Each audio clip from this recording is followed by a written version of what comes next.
चलिए सॉल्व करते हैं क्वेश्चन नंबर 5, जिसमें हमें फैक्टराइज करना है। बेटा ये एक प्रकार का क्यूबिक पॉलिनोमियल है। तो क्यूबिक पॉलिनोमियल को कैसे सॉल्व करते हैं, तो सबसे पहले यहाँ पे देखेंगे कांस्टेंट पार्ट। कांस्टेंट पार्ट आपका है 2, कांस्टेंट पार्ट आपका है 2, और इसका 2 का हमें क्या करना होगा, फैक्टराइजेशन करना होगा। और इसके कितने वैल्यू हो सकते हैं, तो अगर 2 के देखें तो हमारे पास जो वैल्यू आ सकती है वो x की वैल्यू आ सकती है +-1 और +-2, क्योंकि इसका जब फैक्टराइजेशन करोगे तो 1 और 2 दोनों आपके होंगे, तो 1 भी है और 2 भी है, तो प्लस भी हो सकता है माइनस भी हो सकता है। तो हम दोनों पे वैल्यू चेक करेंगे, और जिस वैल्यू पर यहाँ पे पॉलिनोमियल की वैल्यू 0 आ जाएगी वही हम कहेंगे क्या है, वो फैक्टर होगा। ठीक है, तो चलिए देखते हैं x की वैल्यू अगर हम यहाँ पे लेट करें, लेट x इजकल टू, अगर 1 पे चेक करते हैं, सबसे पहले 1 पे चेक करेंगे, फिर -1 पे, फिर +2 पे, फिर -2 पे। तो पहले चेक करते हैं +1 पे। ओके, तो x की वैल्यू आपने x 1 माना, तो क्या करेंगे यहाँ पे P1 की वैल्यू हमारे पास 0 होनी चाहिए, तो P1 पे हम चेक कर लेते हैं। P1 पे चेक करने के बाद देखिएगा, इसको हम चेक करते हैं x3, मतलब 1 का क्यूब -2 इंटू 1 स्क्वायर -1 + 2। यहाँ पे देखा मैंने, यहाँ पे 1 आया और ये आ जाएगा कितना, यहाँ पे 2 आ जाएगा, -1 + 2। तो ध्यान से देखेंगे, ये कैंसिल आउट, ये कैंसिल आउट, और p की वैल्यू यहाँ पे 0 हो रही है। P1 पे वैल्यू 0 हो गई, इसका क्या मतलब है, इसका मतलब ये है x = 1 is the 0 of px। x = 1 क्या है, 0 ऑफ px है। अगर ऐसा है तो हम ये भी कह सकते हैं, it implies that x - 1 is the factor of px। तो इसका मतलब क्या है, ये फैक्टर है। तो एक फैक्टर अगर आपको मिल गया तो और भी इसके अदर फैक्टर हम लोग फाइंड आउट कर सकते हैं। चलिए करते हैं, इसके अदर फैक्टर कैसे निकालेंगे हम लोग, इसके अदर फैक्टर निकालते हैं। तो देखिएगा ध्यान से, यहाँ पे क्या है कि x³ -2x² -x + 2, यहाँ पे आपके पास एक फैक्टर मिला x + 1, दूसरा फैक्टर हमें चाहिए। तो देखिए अगर इसमें ध्यान से देखें तो x + 1 है। ठीक है, मैं यहाँ पे रफ वर्क के लिए एक और काम कर रहा हूँ, x + 1। अगर x से x² को मल्टीप्लाई कर देंगे तो x³ मिलेगा। तो हमारे पास क्या मिला, x³ मिला, और इसका जब इसमें मल्टीप्लाई करेंगे तो भी क्या मिलेगा आपके पास, x² मिलेगा, मतलब यहाँ पे x² मिला। तो हमें एक्चुअली यहाँ पे चाहिए क्या, अब इन दोनों को कंपैरिजन करो। यहाँ पे देखिए x³ x² आ रहा है, यहाँ पे -2x² है, तो हमें क्या चाहिए बताओ, यहाँ पे आपको x - 1 लेना है। एक्चुअली आपको ये जो मिला था फैक्टर वही फैक्टर लेना है, x - 1। ठीक है, तो यहाँ पे वैल्यू कितनी हो जाएगी, -x², ये इसमें मल्टीप्लाई किया तो x² है, यहाँ पे है -2x², यहाँ पे है x²। इसका मतलब हमें अब क्या चाहिए, हमें यहाँ पे कुछ ऐसी वैल्यू रखें कि -2x² मिल जाए, मतलब अभी एक x² की ज़रूरत है। ठीक है, तो हमें क्या करना पड़ेगा, यहाँ पे फिर से एक बार x + 1 लेंगे, और यहाँ पे अगर चाहिए कितना, -x²। ये कब मिलेगा, जब -x का मल्टीप्लाई कर देंगे यहाँ पे, तब हमें मिलेगा।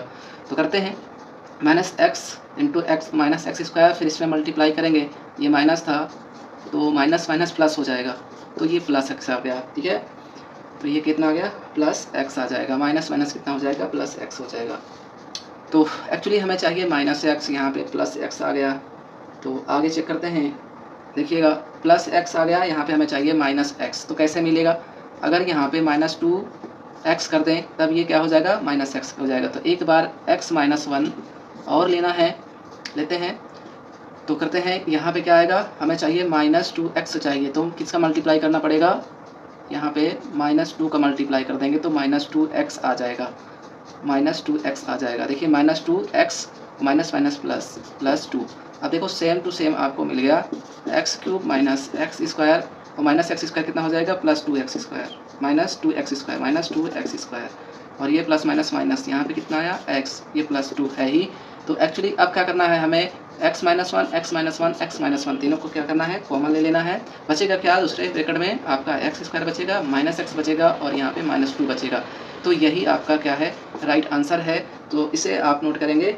तो आपका जो करेक्ट, देखिए हमने क्या किया, इसमें 2 फैक्टर बना दिया। इस पूरे पॉलिनोमियल्स का यूज़ करके हम लोगों ने क्या कर दिया, 2 फैक्टर्स के फॉर्म में बना दिया। और पॉलिनोमियल के फैक्टराइजेशन में यही कहता है, फैक्टराइजेशन का अर्थ यही होता है कि हमें किसी भी पॉलिनोमियल को उसके 2 फैक्टर के फॉर्म में लिख दें तो उसको हम फैक्टराइजेशन बोलते हैं। सो बेटा आपका पहला क्वेश्चन हो चुका है। चलते हैं इसके सेकंड पार्ट पर, और सो प्लीज़ नोट डाउन करते हैं इसके नेक्स्ट पार्ट पे। चलो जी चेक करते हैं सेकंड क्वेश्चन। देखिए x की वैल्यू क्या हो सकती है, तो आप कह सकते हैं x could could be among, मतलब x इनमें से कुछ भी हो सकता है, या तो आपका प्लस माइनस 1 भी 5 भी हो सकता है और प्लस माइनस 1 भी हो सकता है, तो प्लस माइनस कुछ भी हो सकता है। तो दोनों में से एक वैल्यू हम सबसे पहले लेट करते हैं, x की वैल्यू लेते हैं क्या, अगर x की वैल्यू हम सबसे पहले 1 से कर लें, तो x की वैल्यू अगर 1 लिया तो P1 पे वैल्यू क्या होनी चाहिए, 0 होनी चाहिए। तो P1 पे वैल्यू हम लोग चेक कर लेते हैं। P1 पे वैल्यू क्या आएगी, 1 का क्यूब 1 आएगा, -3 -9 -5 that is not equal to 0। फिर हम चेक करेंगे, अब क्या -1 पे चेक करते हैं, -1 पे चेक करेंगे तो -1 और ये कितना आ जाएगा +3 और इधर माइनस और यहाँ पे कितना आ गया +9 आ जाएगा और इसके बाद -5 आ जाएगा। तो चेक करते हैं इसको, 5 माइनस 9 3 12 और 5 पे चेक करना, तो 5 पे जब चेक करेंगे तो क्या आएगा, चेक करिएगा 1 माइनस माइनस प्लस हो गया, तो वैल्यू कितनी आ गई देखिएगा। यहाँ पे जब आप माइनस है, माइनस और स्क्वायर करेंगे तो माइनस का स्क्वायर करेंगे तो प्लस में ही आता है, तो ये वैल्यू क्या होगी, नेगेटिव होगी। तो एक्चुअली आप देखिएगा 5 -3 -8 +9, तो ये +9 ये कैंसिल हो जाएगा। तो P1 पे क्या आ गई वैल्यू, 0 आ गई। P1 पे वैल्यू 0 मिल गया, इसका मतलब है x बराबर -1, x बराबर -1 इज द 0 ऑफ Px, इसका मतलब ये 0 है Px का। तो इसका मतलब हो गया कि x + 1 will be factor of Px, मतलब क्या होगा, x + 1 क्या होगा, फैक्टर होगा, मतलब इसका फैक्टर आपको मिल चुका है। तो करते हैं चेक, अब यहाँ पे हम लोग चेक करेंगे। चलिए जी चेक करते हैं। तो जब इसे हम लोग चेक करेंगे, एक बार ध्यान से अच्छे से करना है। चलिए ये रहा आपका x³ -3x² -9x -5, वैल्यू आ गई है आपके पास एक x + 1।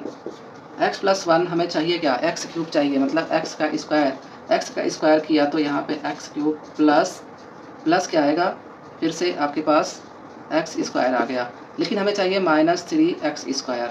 तो -3x² लाने के लिए -4x² की ज़रूरत पड़ेगी। तो -4x की स्क्वायर की ज़रूरत, फिर से यहाँ पे x + 1 लेंगे, -4 और +1 कितना हो जाएगा, -3x² होगा। तो -4x² कैसे आएगा, मतलब यहाँ पे हमें लेना पड़ेगा -4x हो जाएगा और -4x हो जाएगा। बट हमें चाहिए, यहाँ पे देखो ध्यान से अगर इसको देखें तो -9x है, यहाँ पे -4x है, तो इसका मतलब अभी हमें चाहिए क्या, -4x और यहाँ पे -5x चाहिए। इसका मतलब है हमें माइनस की ज़रूरत पड़ेगी और -5 की भी ज़रूरत पड़ेगी। तो ये क्या आ गया, -5x -5। तो एक्चुअली अब देखो इसको मिलाएंगे तो अब आपका मैच भी कर रहा है, और यहाँ पे आप x + 1 को कॉमन लेंगे तो दूसरे ब्रैकेट में x² -4x -5, ये आपका राइट आंसर हो जाएगा, क्योंकि ऑलरेडी हमने 2 प्रोडक्ट में से बना चुके हैं। तो ये यही आपका फाइनल आंसर हो जाएगा। तो बेटा यहाँ तक आप नोट करेंगे। बढ़ते हैं थर्ड क्वेश्चन पर, so please pause the video to note it down. तो चलते हैं, करते हैं इसका थर्ड पार्ट। देखिए यहाँ पे अगर x की वैल्यू हम चेक करें तो इसके फैक्टराइजेशन में +-1 +-2 +-4 +-5 +-10 भी आ जाएगा, +-20 भी आ सकता है। तो इनमें से सबसे पहले स्मॉलेस्ट वैल्यू को चेक करते हैं। लेट x की वैल्यू आपके पास सबसे पहले 1 है, 1 पे चेक करेंगे तो P1 पे वैल्यू कितना होना चाहिए, 0 होना चाहिए। P1 पे चेक करते हैं, P1 पे चेक करेंगे 1 + 13 + 32 + 20 that is not equal to 0। अब चेक कर लेते हैं P-1 पे। P-1 पे जब चेक करेंगे तो यहाँ पे आएगा -1 और ये आ जाएगा -13 + 32, यहाँ पे भी माइनस है तो ये भी माइनस में हो जाएगा, +20 हो जाएगा। तो चेक करो क्या ये आ रहा है, तो +13 -1 पे क्यूब आ गया और -1 -13 हो जाएगा, तो -13 + 13, तो वैल्यू इक्वल हो रही है नहीं हो रही, तो जल्दी से फाइंड आउट करो। तो देखिएगा यहाँ पे क्या है कि यहाँ पे थोड़ा सा मिस्टेक हुआ है, ये x² रहेगा। तो अगर ये x² रहेगा तो आपकी वैल्यू जो है ये कितना आ जाएगा, यहाँ पे एक बार फिर से चेक कर लेते हैं हम लोग।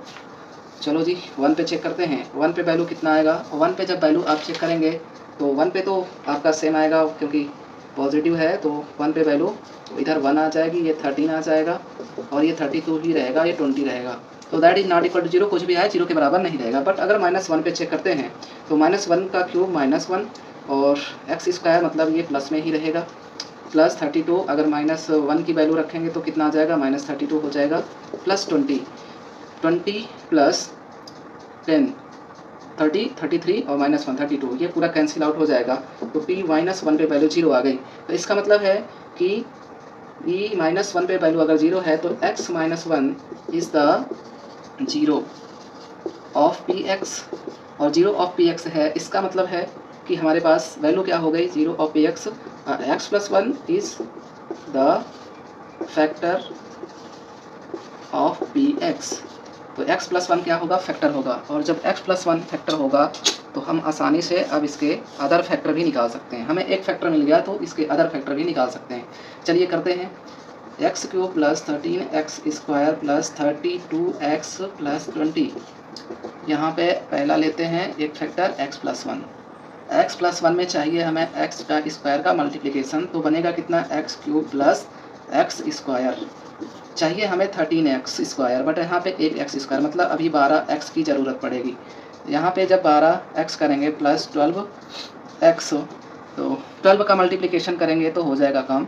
एक्चुअली हमें 12x की ज़रूरत है ना। तो 12x कैसे मिलेगा, करते हैं। जब यहाँ पे आपने x किया, x³ + x² मिला, और 12 का किया तो 12x + 12 मिल जाएगा, ठीक है, 12x + 12 मिल गया।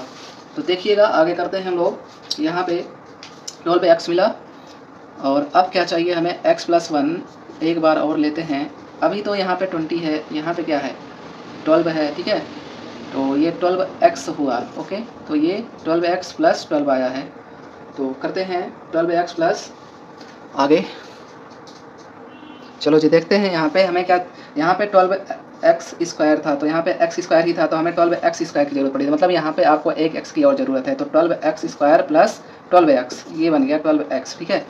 ये देखते हैं आगे। अभी तो आपके पास 12x है, बट आपको चाहिए 32x, मतलब अभी हमें ज़रूरत कितने की है, 20x की और ज़रूरत है। तो 20 से अगर मल्टीप्लाई कर दें तो 20x ये हो जाएगा, प्लस 20 हो जाएगा। तो आपका फाइनल आंसर आ चुका है।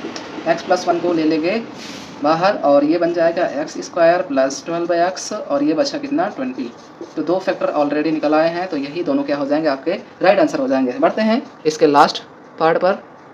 चलिए करते हैं इसका लास्ट पार्ट, और ये आपके पॉलिनोमियल्स चैप्टर 2 और ये एक्सरसाइज 3 का लास्ट क्वेश्चन है। करते हैं। यहाँ पे x की वैल्यू क्या क्या हो सकती है, +-1 हो सकता है। तो सबसे पहले x की वैल्यू हम लोग चेक करेंगे +1 पे। तो +1 पे चेक कर लेते हैं x की वैल्यू +1 पे चेक करेंगे। तो लेट, एक्चुअली यहाँ पे x नहीं है, y है, तो आपको y लेकर चलना पड़ेगा। तो लेट y = 1, तो p1 पे वैल्यू 0 होनी चाहिए। तो p1 पे चेक कर लेते हैं। यहाँ पे कितना आया, 2 × 1, और ये कितना हो गया, y का स्क्वायर, मतलब 1 का स्क्वायर 1 ही होगा, और 2y का मतलब है 2 ही होगा, -1। तो ये कितना हो गया, 3 -3। तो पहले ही आपका वैल्यू 0 आ चुका है। तो p1 पे वैल्यू 0 हो गया, इसका मतलब है y = 1 is the 0 of px। अगर ये 0 ऑफ px है तो इसका मतलब है y + 1 या फिर y - 1। यहाँ पे क्या होगा, ये पॉजिटिव है तो नेगेटिव में आपका क्या होगा, y - 1 will be is the factor of px। ये y - 1 क्या हो जाएगा, इसका फैक्टर हो जाएगा। अब कर लेते हैं इसको सॉल्व आगे फर्दर। तो देखिएगा यहाँ पे आपके पास ये पॉलिनोमियल है x² - 2y - 1। हमें चाहिए फैक्टर मिला हुआ है y - 1, एक फैक्टर मिल गया। अभी हमें ज़रूरत है 2y³ का। तो यहाँ पे 2i² का जब मल्टीप्लाई कर देंगे तो 2y³ मिलेगा, और 2y² मिलेगा, बट हमें चाहिए था y²। तो यहाँ पे कुछ ऐसा करें, +3y² जब कर देंगे तो प्लस माइनस माइनस हो जाएगा, तो इक्वल आपके पास आंसर आ जाएगा y - 1। यहाँ पे करते हैं 3y² कैसे आएगा, 3y² प्लस करेंगे और 3y लेंगे तो आ सकता है, यस 3y² आ चुका है, और फिर -3y आ गया। एक्चुअली हमें चाहिए क्या, -2y, यहाँ पे आया 3y, तो हमें चाहिए यहाँ पे 2y की और ज़रूरत पड़ेगी। तो y - 1 एक बार फिर से लेंगे, तो 2y करते हैं। तो यहाँ पे 2y कर लेते हैं हम लोग। तो यहाँ पे प्लस देखिएगा,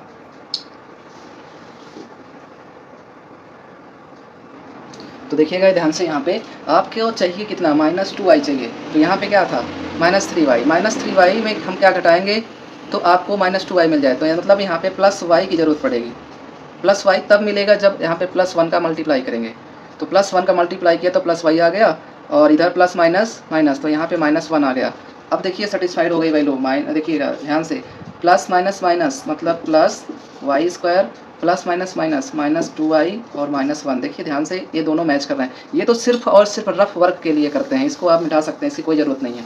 तो फाइनली आपको ये चाहिए था, तो y - 1 एक ब्रैकेट में लिया, बचा क्या, दूसरे ब्रैकेट में 2y² बचा, यहाँ पे मिला 3y और यहाँ पे मिला है +1। तो ये आपका 2 फैक्टर आ चुके हैं, तो फैक्टराइजेशन आपका ये हो जाएगा, तो राइट आंसर। सो बेटा यहाँ तक नोट करिए और बढ़ते हैं अब हम लोग एक्सरसाइज 3.1 के इंट्रोडक्शन पर। So please pause the video to note it down.